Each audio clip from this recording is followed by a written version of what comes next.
Kita ajak anak kita sembahyang sehari 5 waktu. Kita ajak anak kita, ni sunnah, sembahyang sunnah ni semua jangan buat. Dia dapat laki macam khannas ni. Khannas ni setan lah. Dapat laki macam khannas ni, habis agama anak kita. Habis. Dia bawa kawan-kawan dia masuk dalam rumah, dia suruh anak kita buat ayam. 3:30 pagi kawan tu buat ayam. Kawan tu kata, Ustaz, abang nak pergi cari tudung. Tudung apalah, kami bukan nak kedara tudung, kami nak minum ayam. Daripada Allah, ya kawan. Supaya anak kita, dia tengok manusia di akhir zaman, dia tahu nilai akhlak dan agama. Akhlak dan agama. Betul tak kalau saya tanya makcik-makcik di belakang, akhlak dan agama? Dah kita umur hampir sama dah. Saya tua 5 tahun dengan makcik-makcik ni. Boleh panggil abang kat saya. 5 tahun saya tua. Lah ni, kita kenang balik pengalaman kita kahwin dulu. Kita bukanlah menyesal, tak menyesal. Cuma kita boleh menyatakan, betul lah akhlak dan agama. Nak jaga kita bukan rupa pakai. Rupa pakai comel, laki kita comel, bini kita comel. Tapi start dia bercakap macam gunung berapi. Berdebu. Kita nak keluar semua, Ustaz kata kat dia ni, awal lagi, setengah jam lagi dah buat teh dia tu. Dia jigir kita gitu. Dia dah pakai maskaru semua, dia dah buat cantik semua dah buki, dah buat kondok semua, dia dah buat kata kepada dia. Kita pergi kata buat teh off. Dia kata kat kita, awak abang buta ke? Abang kata kat aku buta. Awak nak cakap lagu tu, abang tengok cik dah pakai lagu mana. Takkan lagu ni nak masuk dapur? Tak, aku kan suruh masuk dapur, suruh buat ayam. Semua orang tahu. Jangan mata tak kata apa, start kita singgah ke dia mamah minum kuih hati. Ya, nak jaga kita apa dia? Akhlak dan agama. Dan pesan kat anak kita. Tak ni saya maksudkan, anak-anak kita kecil lagi, ikhwan mereka tak besar. Bagi tahu kat dia.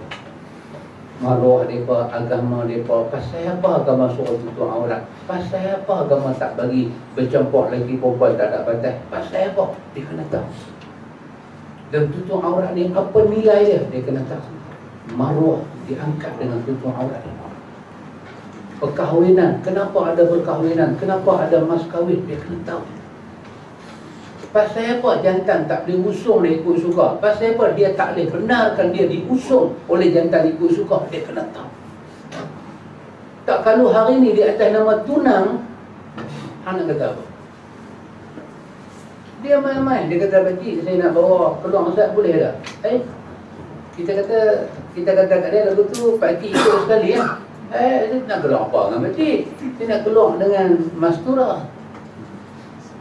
Yalah, Mastura pun nak pupak dia. Tak apa, pakcik keluar dengan pakcik lah, saya nak keluar dengan dia. No, kalau orang kampung mai, orang kata apa? Dia usung, tunang saya. Apa dia yang dia faham dengan tunang? Dia faham tunang tu lesen besar. Tunang ni kira mukadimah nak kahwin lah. Boleh usung, boleh pegang, boleh bawa pergi ke mana, nak balik pergi berapa. Kita kata dah, ingat anak aku buah durian ke? Kita pernah tengok orang beli buah durian? Buah durian bukan anak aku. Orang beli buah durian kan, walaupun berduri dia pegang. Sekejap lagi dia ambil bau. Dia letak atas hidung, dia ambil bau. Sekejap lagi dia lambung naik ke atas. Sekejap lagi tempat Makkah, dia suar jari, dia tekan lembikkan lembut. Ingat anak aku lagu tu ke? Hang usung, hang rasa, hang ambil bau, lepas tu baru hang nikah. Korak. Itu anak durian, bukan anak aku. Bertunang sekadar nak bagi jantan lain, tak main potong hang aja. Cukup dekat tu. Hang rasa nak main ziarah, aku dah ada main rumah. Hang nak usung, kambing 3-2, aku buat tengah belakang tadi. Dan anak kita kena tahu. Kalau anak kita tak tahu, dia nanti buat lecian. Ayo, apa tu? Kata-kata. Oh, nak keluar pun tak boleh. Oh, tendang kat hang baru orang tahu. Dia boleh terus dia lagi. Kalau kita tak bagi tahu kat dia, dia tak tahu. Dia ada kawan macam-macam. Kawan duk post macam-macam gambar. Kawan duk cerita, ani Ni kami keluar dengan kami punya tunang, kami pergi sebarang takik. Bukan sebarang takik, sebarang takik. Pulau Pinang ni kalau kata takik itu sesak. Kami pergi beli ikan kering lah. Ikan kering, kedai mamak sebelah rumah pun ada. Pergi sampai menakik itu pasal apa? Bukan nak beli ikan kering, nak jalan.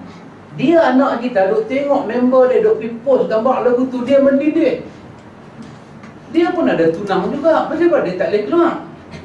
Ayah kawan dia pun Pak Haji juga. Bahkan 2 kali Haji. Ayah ada 2 kali dia Haji. Kita baru 1 Haji. Orang panggil ayah dia Haji Rahim. Ayah dia kata cadang tahun depan nak pergi haji lagi sekali. 3 Haji Rahim. 3 kali Pak dia pergi haji, Pak dia tak kata apa pun. Bila anak kita lepas ayat tu main kat kita, ikhwan, kita pelik. Kita nak buat penampang, anak kita dah besar. Kita nak jaga sikit. Bini kata, abang, apa? Api lah. Biar api lah kata. Bukan dia buat apa, dia pun tunang. Bini ni pun. Ada macam apa. Dia pun tunang, biar api lah abang. Ikhwan, kita jaga anak kita. Pakaian bagi cantik, tingkah laku bagi elok, sembahyang bagi elok, Quran dia boleh baca. Quran dia boleh baca. Anak kita kena bagi Quran boleh baca. Saya tengok pelakon-pelakon Indonesia, dia pun pelakon, tapi Quran boleh baca. Dia pun pelakon tak senonoh, tak senonohnya. Ada satu pelakon Indonesia nama Maya, ada kenal? Tak kenal lah? Panggil semua kenal kita. Kalau Abang Sahih Bukhari juga kenal. Abang Maya mana? Sabar. Okay. Dia ni dikait dengan macam-macam isu. Tapi dia boleh baca Quran. Dia boleh baca Quran. Atau tengok penyanyi-penyanyi gila kumpulan Neromai pada Indonesia, kadang menyanyi lagu gila, Quran boleh baca. Dalam lagu dia baca Quran. Tu main wali yang kena ban ni, wali ban. Semua wali tak kena ban, dia suruh kena ban, wali ban. Tu kira kumpulan buku lah tu. Tapi dia main tu, dia boleh baca Quran. Tapi bila antum buat U-turn artis kita ni, kacau. Saya duk pakai Karak punya highway kan. Ada kampung Karak. Kan? Kampung Karak tu. Karak highway kan. Ada kampung Karak kan. Kalau tu pergi ke kampung Karak tu, KRU buat filem Karak. Ada tengok? Oh, tak tengok. Semua ni wajah Suratul Kahfi.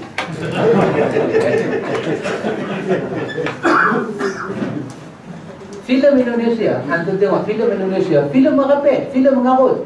Tapi bila main bab-bab hantu ni semua dalam filem, hero tu pun kalang kabut lah. Tapi dia baca Quran nampak hantu. Hantu pun tengok hero baca Quran, lari. Oh, hantu tu kata, aku ingat dia ni hantu pun dia boleh baca Quran. Lari. Dia baca dalam bahasa Arab tu. Tapi anda tengok filem Karak, ayat kursi, artis kita tak boleh baca dalam bahasa Arab, dia kena baca terjemahan. Alah hantu. Kita tengok dhaif ni kita. KRU buat filem Karak tu. Situ lah tu. Berapa banyak kes orang nak cerita dah masuk kampung Karak tu kan nak shortcut. Jadi kes. Dia kata ada satu kampung Bunian ke apa ke. Kan? Kita pun pergi tak pernah jumpa. Pasal apa Bunian pun dia ingat kita Bunian. Bunian kata mana Bunian punya rumah dia bilang. Dia tunjuk dalam filem tu hantu kacau kawan tu. Tapi kawan tu tak boleh nak baca ayatul kursi. Akhirnya dia kata Allahu la ilaha illahu, tidak ada Tuhan melainkan dia, yang hidup, yang berdiri dengan sendiri. Tak baca dalam bahasa Arab. kedaifan kita ya kawan. Benda ni semua anak-anak kita duk tengok, kita dah tengok. Dia ada impak maksimal pada anak kita. Dia ada kesan. Antum bayang kalau filem Indonesia main dengan ayat Quran, kalau anak muda Indonesia tengok filem tu, dia hafal sepotong ayat, dua potong dia hafal. Anak kita tengok filem ni, dia tak boleh hafal. Dia tak boleh hafal. Pasal apa ikhwan? Ini yang kita duk jaga keluarga kita. Kita jaga ku anfusakum wa ahlikum nar. Mana kita jaga akhlak kita, kita jaga anak-anak kita. Macam mana kita semayang, lagu tu dia semayang. Nabi kata apa dalam hadis, suruh anak semayang umur 7 tahun. 10 tahun pukul. Nabi suruh anak kita semayang umur 7 tahun. Dan Nabi beritahu semayang macam Nabi. 7 tahun lagi kita dah beritahu kat dia, abang takbir macam ni, abang kaki macam ni, abang semayang macam Nabi. 10 tahun dia tak buat macam Nabi. Kita dah ajak 7, 8, 9, main 10, dia semayang bukan macam Nabi. Nabi kata pukul dia. Pukul dia. Memang ayah ni kadang-kadang dia balik semayang daripada masjid, tengok anak dia tak semayang lagi, dia suruh semayang, dia parti budak dia. Mana budak dia rokok? Dia tengah parti. 10 tahun, 11 tahun anak kita masih duduk buat tak. Nabi suruh pukul. Nabi suruh pukul. Dah. Cuma kesianlah kat cikgu tu lah kena tangkap pasal pukul anak dia. Pasal dia ada undang-undang tak ada pukul budak. Tapi dia pukul. Tapi yang report tu masa sah kat atas. Polis tak boleh tahu kalau tak ada report. Tapi tak salah kawan report, pasal dia charity tu, society charity dia kepada anak-anak tu dia jaga. Pergi sekolah, cikgu tengok mandang budak ni pasal apa ni? Cikgu ambil tahu. Pasal apa? Betul ayah pukul dia, dengar ayah pukul dia, telefon tu. Budak tu pun tak sangka nak jadi macam tu. Masuk mahkamah high court, naik turun kena. Tapi kita orang Islam 10 tahun Nabi suruh pukul. Tengok ayah nak tanya, pasal apa semayang lagu ni? Dah cik tu tengok kawan semayang lagu tu, dah. Semayang macam Nabi. Awak hantar tak tangan lagu ni? Dah cik tu tengok mereka duk buat lagu tu, tak ada tengok semayang macam Nabi. Didik anak ni.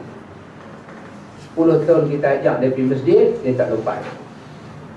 10 tahun kita ajak dia dengar kuliah, dia tak boleh bantah. Kesian ikhwan ni masjid, kita tengok anak orang kita umur 10 tahun, 11 tahun, dia tak boleh sembahyang, dia duduk bergerak. Kita duduk belakang. Tahulah dia duduk buat pesta apa di belakang tu. Imam dah rokok rakaat ketiga, budak-budak Islam umur 12 tahun, 13 tahun duduk ni sekolah pakai baju Melayu.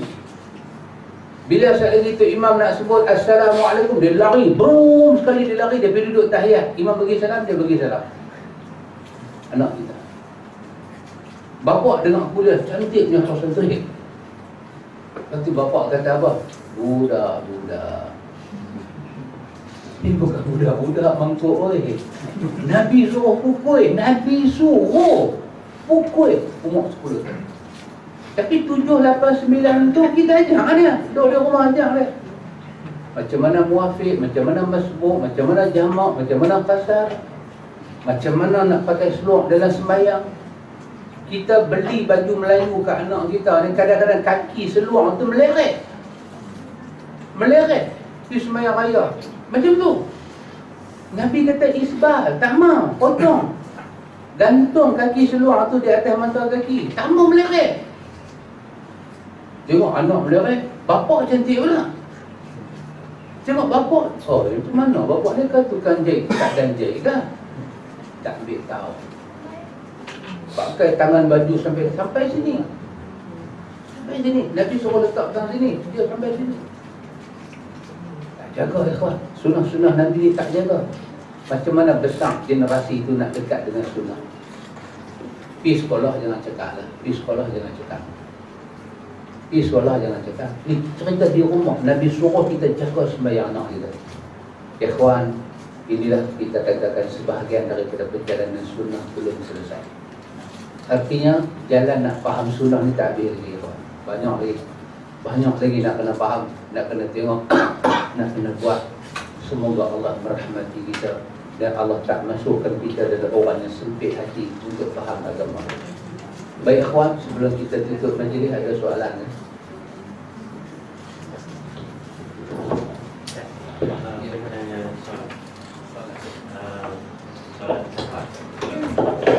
Ada nas yang mengatakan bulan tu berniat untuk solat puasa. Bulan tu berniat. Ada satu lagi kata cukup 3 batu pun okey dah. Jadi mana satu ataupun dua sekali mana-mana. Satu. Kedua, apabila kita lakukan solat 3 beberapa hari cukup buat solat di Masjidil Haram.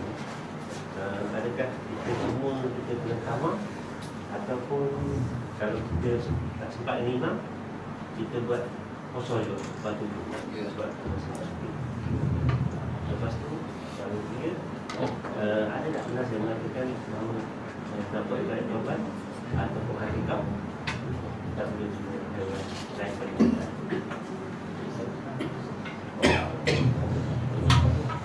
Wallahu ta'ala alam, hanya Allah yang mengetahui.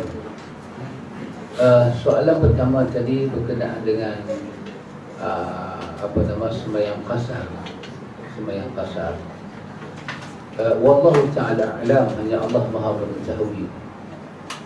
Berdasarkan ayat Al-Quran, Allah menyatakan wa idza darabtum fil ardi, apabila kamu berjalan di atas muka bumi ini, fala junaha alaikum, maka tidak menjadi satu dosa pada kamu memendekkan luas sembahyang kamu. Tidak ada dosa. Quran sendiri menyebut apabila kamu berjalan. Jadi kerana ini perkataan Arab, kita kena merujuk kepada maksud orang Arab. Orang Arab ni bila dia nak berjalan, dia bersiap-siap lah. Dia siap bekalan ayak dia siapkan dia punya unta, dia punya kuda, dia berjalan. Jadi bila begitu rentak perjalanan dia, persiapan pun dia buat, maka Allah kata tidak menjadi kesalahan. Sembahyang 4 rakaat ini kamu jadikan dia 2. Sembahyang yang berada dalam 2 waktu kamu pun jadi satu waktu. Kita panggil jamak takdim, jamak takhir, jamak asar. Tak ada salah. Cumanya para sahabat Nabi radhiyallahu anhum, mereka menceritakan pengalaman mereka masing-masing. Ada yang kata kami keluar dengan Nabi daripada masjid, kami keluar kami berjalan 3 batu dan masuk waktu dan Nabi telah memulakan sembahyang qasar. Bahkan dalam riwayat Bukhari menyebut Nabi memulakan sembahyang qasar di Masjid Nabawi. Nabi nak keluar, orang dah masuk waktu, Nabi start sembahyang di masjid, terus Nabi keluar. Ada sahabat menceritakan kami berjalan dengan Nabi, kami berjalan 4 barit lebih kurang, kalau 4 barit dalam 46 batu. Barit lebih panjang batu. Barulah masuk waktu dan barulah Nabi memulakan sembahyang jamak qasar dia. Bila kenyataan jadi macam ni, maka para ulama fiqh dalam memahami itu,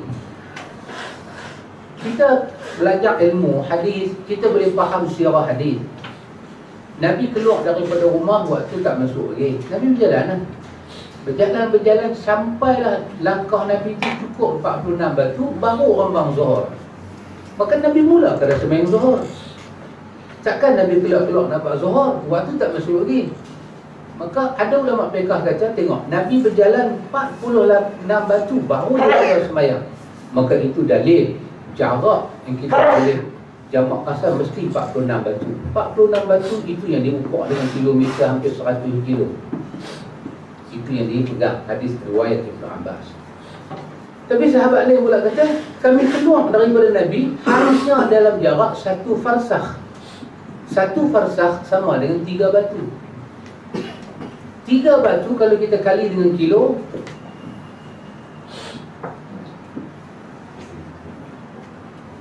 5 kilo, 6 kilo dah ada. Pasal apa? Jalan 6 kilo baru masuk waktu. Semayang. Ala kulihannya, sembahyang kasar ni untuk apa? Untuk orang bermusafir. Jadi kalau kita keluar daripada rumah, orang tanya nak pergi mana? Lah nak pergi jalan tak? Sabar dulu. Jadi tak kira lah kita dah jalan jauh mana pun.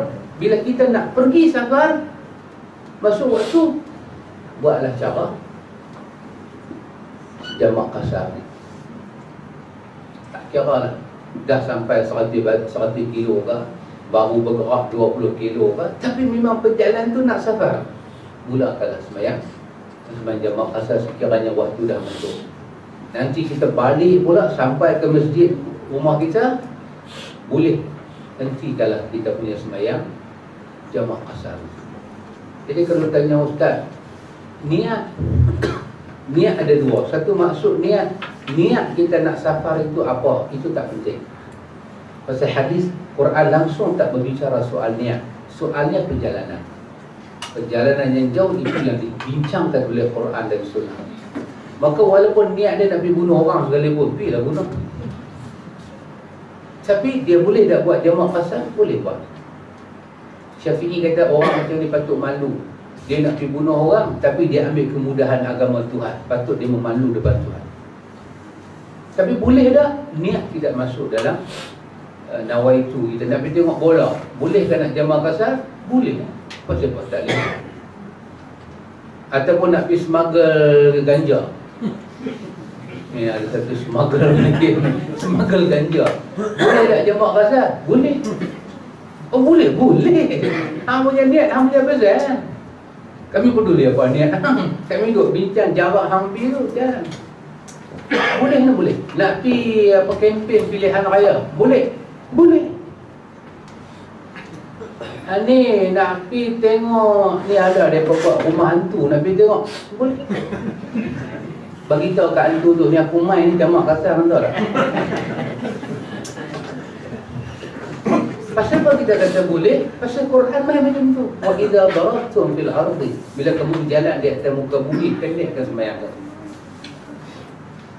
Dan kita nak niat sembahyang, niat lalu tu. Aku sembahyang zuhur 2 rakaat kasar kerana Allah. Dia tak semestinya macam orang kita ajak niat bila angkat takbir Allah. Masa Allah tu hati duk kena jalan. Aku sahaja sembahyang zuhur kasar 2 rakaat menghimpunkan dengan waktu asyak kerana Allah, baru boleh bah. Kita dah niat nak buat jamak kasar, kita pun tahu nak buat apa, takdim ke takhir. Bismillah, angkat takbir Allahu Akbar, bagi salam 2 rakaat, bangkit pula ingat nak sembahyang asyak 2 rakaat, jamak takdim. Selesai jamak kasar, teruskan perjalanan. Itu yang kita jumpa dalam sunnah, tapi kita tak jumpa. Tak susah-susah ni kita tak jumpa. Wallahu ta'ala a'lam. Adapun yang kedua, soalan yang kedua tadi, di Masjid Haram. Kita sampai Mekah, sampai Madinah, kita nak sembahyang apa? Untuk orang yang bermusafir, bila dia dah sampai tempat tu, afdal pada dia sembahyang kasar sahaja, tanpa jamak. Zuhur dalam waktu zuhur buat dua. Tetapi kalau dia sampai di Madinah, dia rasa nak sembahyang 4 rakaat, boleh tak boleh? Boleh. Itu telah dibuktikan dalam hadis Bukhari dengan perbuatan Uthman bin Affan. Bila sampai di Mina nak buat raja haji, Abdullah bin Mas'ud sembahyang jamak kasar, manakala Uthman dia sembahyang tamam. Bermakna riwayat mengkhususkan Mekah dengan Madinah ataupun beberapa tempat kita sampai, kita orang musafir, kita ada adab musafir, kita dibenarkan oleh agama sembahyang kasar. Orang buat zuhur 4, kita buat 2, boleh. Tetapi bila kita sampai tempat tu, kita dah sampai dah, kita rasa nak sembahyang dengan mereka 4 rakaat, di sisi hukum boleh, tak ada salah, boleh buat. Kalau kita nak ambil 2, itu memanglah pakaian orang musafir. Tapi kalau kita rasa aku nak sembahyang jemaah, nak rasa jemaah dengan mereka, nak rasa tambah, kita kata ni Mekah ni Madinah ni, aku nak buat tamam, boleh tak? Boleh. Siapa yang buat? Uthman bin Affan. Uthman kata, aku buat sekadar aku tak mau orang anggap sembahyang 4 rakaat ni macam tak boleh. Aku tak mau ingat lagu tu. Boleh buat. Abdullah bin Mas'ud tengok Osman buat 4 rakaat, dia kata inna lillahi wa inna ilaihi raji'un. Awaklah Osman ditinggal sunnah Nabi. Osman kata tak, kalau aku tak buat lagu ni, aku takut orang hukum 4 rakaat itu salah, sedangkan 4 rakaat tidak salah. Jadi bermakna kedua-duanya ada riwayat. Sila. Jadi kita pilih yang mana kita nak buat. Kita pilih kita nak duduk lama dalam masjid, duduk. Kita nak buat 4 rakaat dengan imam Masjid Haram, Masjid Madinah, buat. Sunnah tidak menyalahi kita. Sila. Wallahu ta'ala alam. Yang ketiga tadi, jantina haiwan. Kita nak buat kekah. Hadis menyebut Nabi kekah dengan 2 ekor kambing yang bertanduk. Tanduk ni kambing jantan lah. Ingat, kambing perempuan dia tak tanduk, dan dia pun tak ada tanduk. Jadi makan dia tanya 2 anak itik yang menetas, bagaimana nak kenal yang mana jantan, yang mana betina? Dan dia tanya, Nujum pula dalam kata, ini senang saja, terkejut Nujum, bagi nama saya. Ya, biar dia bawa dalam ayam. Cucik-cucik dia lari 2 ikit tu, depan ada sekor, belakang ada sekor. Kalau ahli nujum nak tahu yang mana jantan, yang mana betina, yang depan itu betina, yang belakang itu jantan. Ahli nujum Masai kata, buktikan. Baiklah ahli nujum. Dia jawab, baiklah ahli nujum. Kalau si jantan berjumpa dengan si betina, apa dibuatnya? Dia kata, dikejarnya lah. Siapa yang kejar? Jantan. Kalau begitu, yang belakang jantan, yang depan betina. Demikianlah jawapannya tuanku. Sultan Syahrul Nizam tanya baginda Masai, betulkah baginda Masai? Betul tuanku. Ore, kita dapat kemenangan yang kedua. Jadi dalam riwayat kata Nabi sembelih kambing yang bertanduk. Ada 2 tanduk. Maka kambing yang bertanduk itu tandanya kambing jantan. Maka kambing jantan lebih banyak isi daripada kambing betina. Kambing jantan dia tak ada susu, pasal tak perlu diperah susu, maka boleh diutamakan kambing jantan daripada kambing betina. Tapi adakah kambing betina tak boleh? Para ulama hadis kata untuk kekah ditentukan kambing. Tak ada jantan, ambil betina. Janji apa? Kambing. Seperti kata apa nama Amir Gurga. Dan Amir Gurga kata, kita nak kahwin dengan perempuan, tak kira tua muda, janji dia perempuan. Kata Amir Gurga, jangan dulu kira tua, jangan kira muda, yang penting dia perempuan. Jadi satu pilih kambing jantan, baguslah. Tapi kalau jantan pun tak ada, tengok jantan semua duk kena hantar pergi jadi askar, tinggal kambing betina, maka janji kambing tak. Adapun untuk korban, kalau kita seorang dicadangkan seekor kambing, kalau kita ramai dicadangkan seekor lembu ataupun unta. Satu keluarga korban dengan seekor kambing sudah mewakili satu keluarga. Dia tak perlu bini satu tumpuk, lelaki satu tumpuk. Tak apalah kalau duit banyak sangat kan. Duit punya banyak, tak tahu nak selit tak mana. Abang, duit kita banyak lah abang. Buka dalam peti air tempat beku, duit. Bukan kata air batu, duit punya banyak. Semua duit, banyak lah abang. Habis nak buat guna, daripada duit tu beku, sayang. Buat korban dia tahu ni, abang sekok, saya sekok, silakan. Tapi kalau duduk macam kita ni kan, rezeki duk main tolong tersentak lagu kita ni kan, satu keluarga satu panggung kan. Ada anak yang tak kahwin lagi, ada kita, ada bini kita. Ni satu keluarga lah. Anak kahwin tak masuk lah, dia highlight, kita tak masuk campur dah pasal dia rumah tangga dia. Tapi kita ni satu panggung. Seekor kambing sudah untuk satu keluarga, selesai. Akikah tidak dicadangkan lembu, akikah dicadangkan kambing. Jadi kalau orang ambil kesempatan bulan korban, ada orang nak sembelih seekor lembu, dia nak selit masuk bahagian akikah. Dari segi fiqh sah, tapi dari segi keutamaan sangat tidak bagus. Kerana kambing dicadangkan untuk akikah, lembu dicadangkan untuk akikah. Kan orang nanti baca 3 tumpuk akikah, 4 tumpuk korban untuk seekor lembu dalam bulan korban. Sah, sembelih semua sah.